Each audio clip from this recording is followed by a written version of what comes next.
आजकाल न्यूबॉर्नला प्रत्येकालाच कावीळ होतो. तर त्याची कारणं काय आहे आणि ते नेमकं होतो का?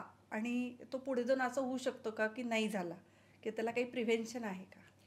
तर जे आपण न्यूबॉर्नमध्ये कावीळ जे आपण प्रत्येक वेळा आपण ऐकत असतो हो की हो हो नवीन नवजात शिशु आहे त्याला कावीळ आहे, त्याला कावीळ आहे. मोस्ट ऑफ द टाइम त्या बाळांना काहीही ट्रीटमेंट लागत नाही. आपण घरी घेऊन जातो, जसं वय वजन वाढतं बाळाचं ती कावीळ निघून जाते आपोआप. काही काही मुलांना काही स्पेसिफिक ट्रीटमेंट लागतात.